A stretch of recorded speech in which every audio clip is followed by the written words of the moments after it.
Ассаламу алейкум туугандар. Бишкек шаары Аламидин базарга жакын жайдан дагы бир свежий ремонту менен болгон үй сатууга чыкты достор. Так дарегин айта турган болсок, Аламидин базардан Алматинга көчөсү менен Объезднойду көздөй келе жатканда оң тарапта Чугуев көчөсүнөн бурулуп, биринчи поворотто Максим Горький 130 дарегине келсеңиздер, ушул сатыла турган үйдү табасыздар.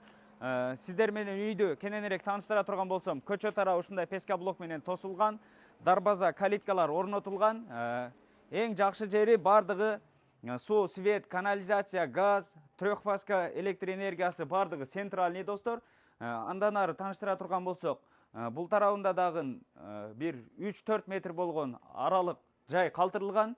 Ушундай сплошной навесте достор, асты стояшка болгон, канализацияны жаңы эле казып киргизиптир достор.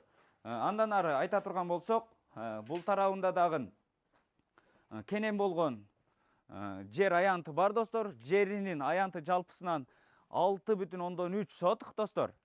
Ушул жагына дагы өзүңүздөр калагандай кылып курулуштарды курганга кенен месте бар достор. Андан ары бул жак жагы сырткы ажатканасы. Мынакей достор, жүрүңүздөр, үйдүн ичи менен дагы бир катар тааныштырайын.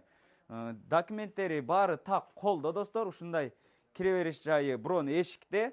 Мынакей ушундай киргенде эле ушундай сол тарапта полдору кафелден басылган достор.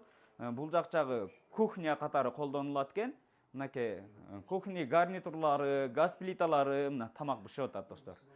Ушундай бул жерде отургуч мебелдери, анан артында телевизору. Мынакей. Андан ары бул эшиктен кире турган болсок достор, бул жак жагы топкасы жайгашкан достор. Газ менен дагы, көмүр менен дагы жылыйт достор.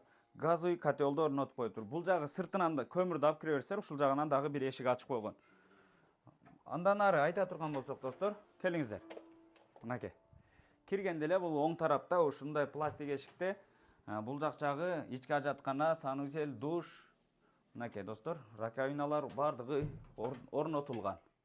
Андан ары достор, бул жак жагы детский бөлмөсү чакан болгон. Пластик терезеде чугун батарейкасы орнотулган. Андан ары достор, бул жагына келе турган болсок, дагы бир бул жагында детский бөлмө деп койсок болот. Потолоктору бийик, пластик терезеде достор. Эшиктери дагы полный жаңы орнотуп коюптур достор. Анан бул жак жагында ата-энелер уктоочу бөлмөсү. Мынакей. Чугун батарейкаларда пластик терезелери. Эң негизгиси достор, ар бир үйдө ушундай телевизорлору бар экен достор. Үйдүн бардыгы ушундай ламинат полдо достор. Андан ары бул жагында ата-энелер уктоочу бөлмөсү, 2 чоң терезеде 2 чугун батарейкалары орнотулган достор. Ушул үй шашылыш түрдө $120,000 бир аз сүйлөшүү жолдору бар деп сатууга коюлду достор. Ээсинин номери описанияда турат. Чалып сүйлөшүп байланышсаңыздар болот. Ассаламу алейкум.